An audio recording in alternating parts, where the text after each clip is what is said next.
तो इस ध्यान की शुरुआत हम एक प्रश्न के साथ करेंगे। तो एक मित्र का प्रश्न आया है जो कि हमारे ही इस ग्रुप में जुड़े हुए हैं।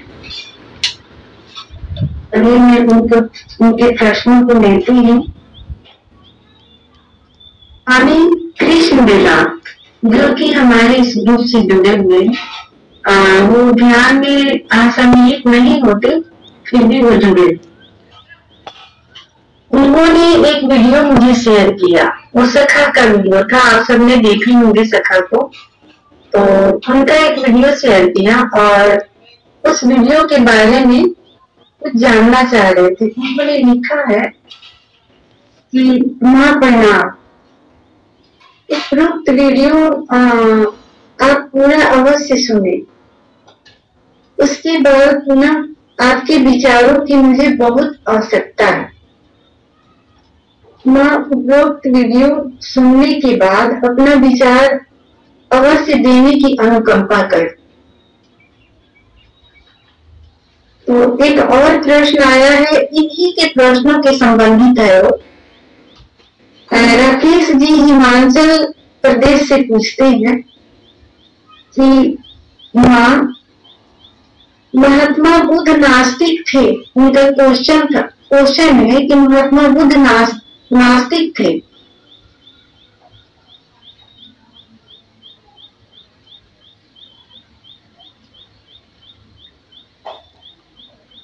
स्वामी जी ने जो वीडियो हमें शेयर किए हैं सखा के, तो वो भगवान बुद्ध का ही वीडियो है। भगवान बुद्ध के बारे में उन्होंने बोला है।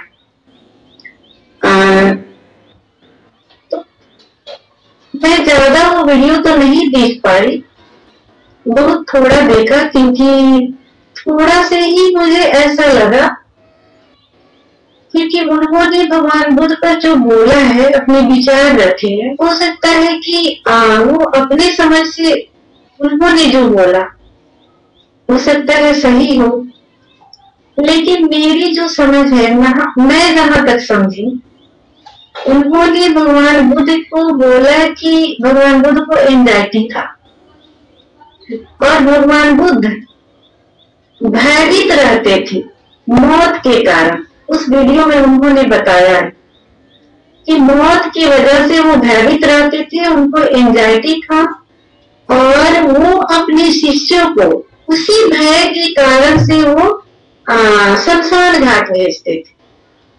ऐसा करके उन्होंने उस वीडियो में बताया। वीडियो तो बहुत 1 घंटा से ऊपर का था, मैं देख नहीं पाई, क्योंकि ये जो विचार मैंने थोड़ा सा सुने उनके, और उनका एक और वीडियो मैंने अलग से ही देखा। अब ढूंढ रही थी तो ऐसे ही वो वीडियो हमसे टकरा गया। तो उसका शीर्षक उन्होंने लिखा था कि बुद्ध भगवान विपश्यना ध्यान के बारे में लोगों से बोलते हैं, विपश्यना ध्यान करने को बोलते हैं, और स्वयं कभी विपश्यना उन्होंने किया नहीं। तो जैसे ही मैंने ये शीर्षक पढ़ा, मुझे हंसी भी आई, और ये थोड़ा सा वीडियो मैंने उनका सुना।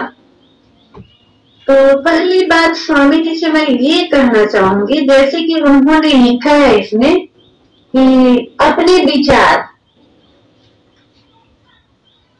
मुझे सुनाने की अनुकंपा करे। तो सबसे पहले मैं स्वामी जी से ये बोलना चाहूंगी कि अब तो विचारों से छुटकारा होने की ऐसा कोशिश करें कि कैसे हम विचारों से छुटकारा पा जाए। अब कुछ टाइम और बचे हैं, अब वही विचारों में क्या जीना। अब जितने भी सारे लोग बोलते हैं, मेरा जहां तक विचार है, मैं जहां तक समझी, वो सारे लोग सत्य के तरफ ही इंगित करते हैं। चाहे उंगली सीधा करके हम घी निकाले या टेढ़ा करके निकाले, अब अपना कान हमें पकड़ना है तो हम सीधे तरह से भी पकड़ सकते हैं, या ऐसे हाथ को घुमा के उल्टा करके भी पकड़ सकते हैं। तो हम कान कैसे पकड़ते हैं इस पर निर्भर करता है कि हम हाथ को घुमा के पकड़े या सीधा पकड़े। तो वो लोग सत्य को, अब जो भी बुद्ध पुरुष है उन्होंने तो सीधे सहज बातें की और जिन्होंने जैसा समझा है उसी तरह से बातें करेंगे ना। अब उनको ये लगा कि बुद्ध भगवान को एंजाइटी है, वो भय के कारण से, भय से मुक्त होने के लिए अपने शिष्यों को शमशान घाट भेजते थे और उनको विपासना का पता भी नहीं है। अब ये कोई बात हुई? जो व्यक्ति मरते वक्त तक विपसना में ही जिया हो और उसको विपसना का पता नहीं है, ये तो आश्चर्यचकित कर देने वाली बात कि जो व्यक्ति मरते वक्त तक साक्षी भाव से जिया है, और साक्षी क्या है? साक्षी विपसना ही तो है ना। अब उनको समझ में नहीं आ रहा ध्यान की बातें, तो इस पर मैं क्या बोल। और स्वामी जी ने पूछे कि अपना विचार, मैं तो यहाँ ये काम कर रही हूँ कि हम विचारों से मुक्त कैसे हो जाए, हम सुनने को उपलब्ध कैसे हो जाए। मैं तो ये आयोजन करना चाह रही हूँ। ये ध्यान हमारा कराने का मेन मकसद यही है कि ये जो हम क्रियाएं करा के आपको थका देंगे और थकने के बाद स्वयं जब भीतर आप देखेंगे और वो जो शून्य का दर्शन करेंगे, तो वो शून्य को आप 24 घंटे अपने जीवन में कैसे उतार सकते, इसके आयोजन मैं कर रही हूँ, न कि विचार को देने की, विचारों से मुक्ति करने की मैं आयोजन कर रही हूँ। और जैसा कि राकेश जी ने भी यही क्वेश्चन पूछे कि भगवान बुद्ध नास्तिक थे, अब उनके नजर में नास्तिक है या आस्तिक है? अगर मैं बोलूं इस पर कि नास्तिक थे तो क्या वो मान लेंगे? अगर मैं बोलूं कि आस्तिक थे तो क्या वो भी मान लेंगे? अगर मैं बोल भी दूं तो उनके जीवन में क्या उनका जीवन क्या चेंज हो जाएगा मेरे बोलने से? नहीं होगा ना। तो आस्तिक थे, नास्तिक थे, क्या थे? स्वयं आप जान लीजिए मेडिटेशन के द्वारा।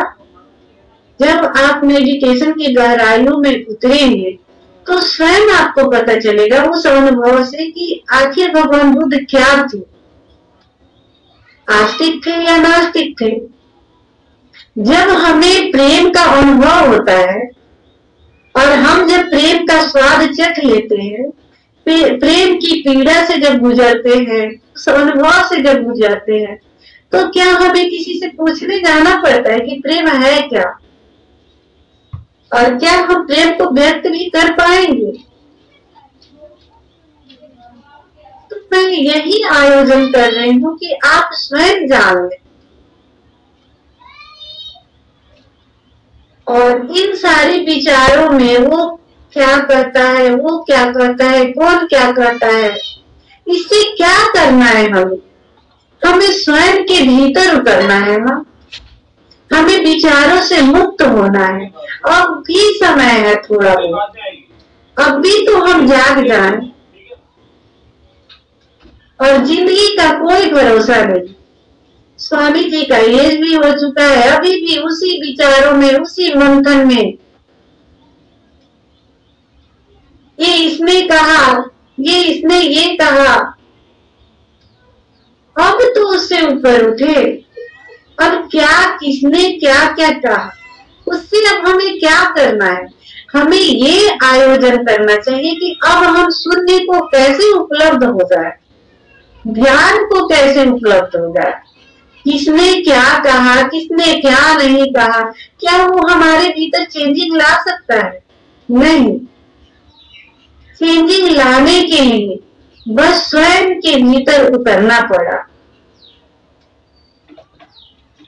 अपनी दृष्टि को चेंज करना पड़ा। कौन क्या करता है वही ना, वहां नहीं जाके अपने पर लौटना पड़ा।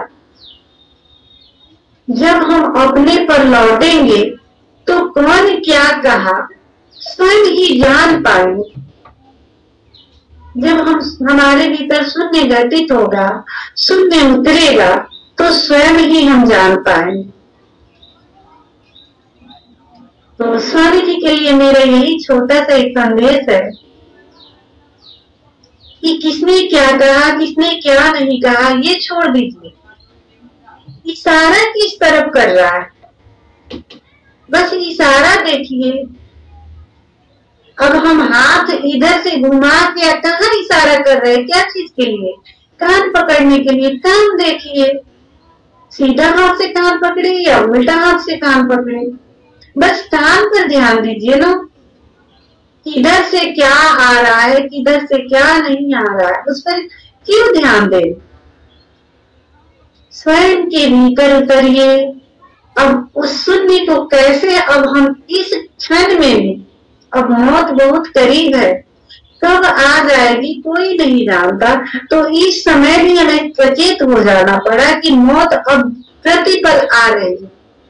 कम से कम अब भीतर सरके, अब तो शून्य को उपलब्ध हो। एक आयोजन हमें करने चाहिए कि कैसे शून्य हमें प्राप्त हो, स्वयं के भीतर सरक जाए, सारे विचारों को हटा दे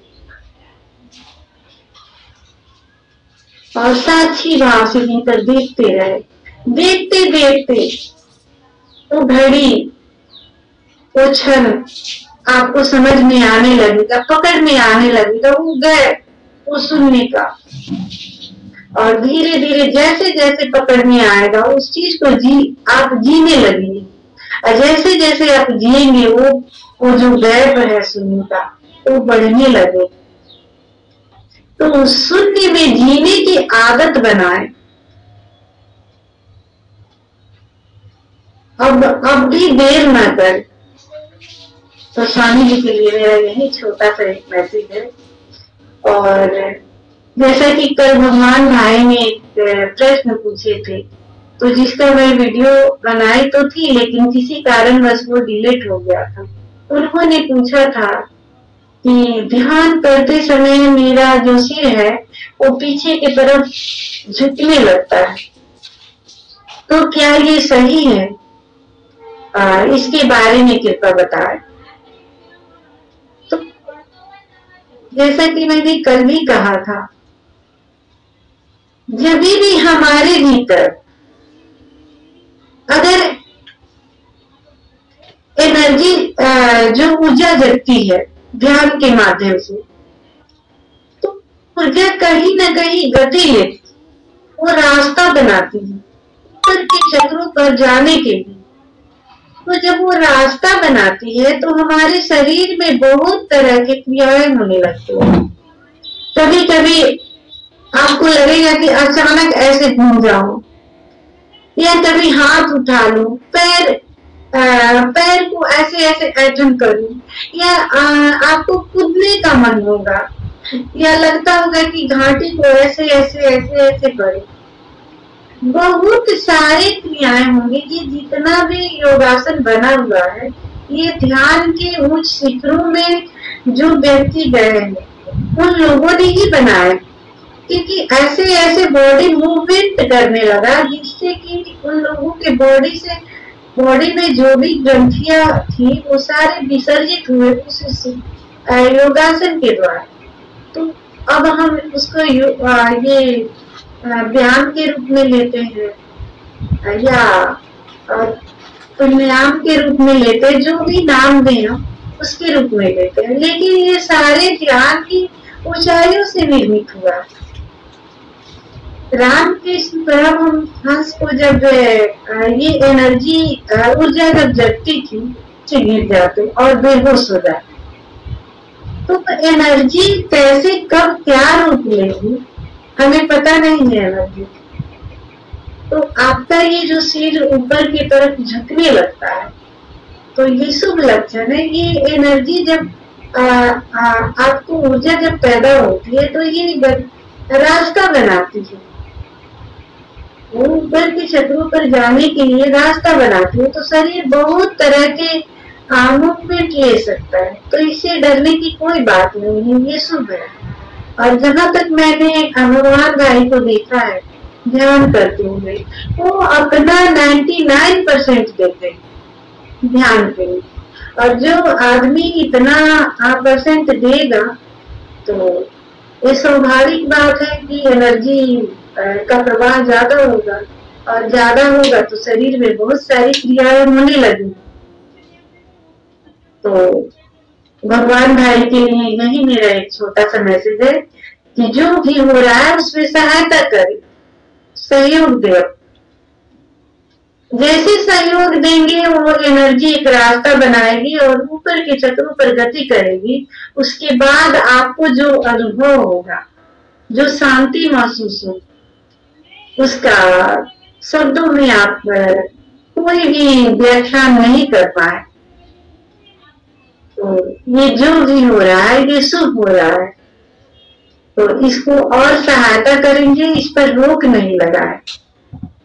तो भगवान भाई के लिए यही मेरा एक छोटा सा मैसेज है।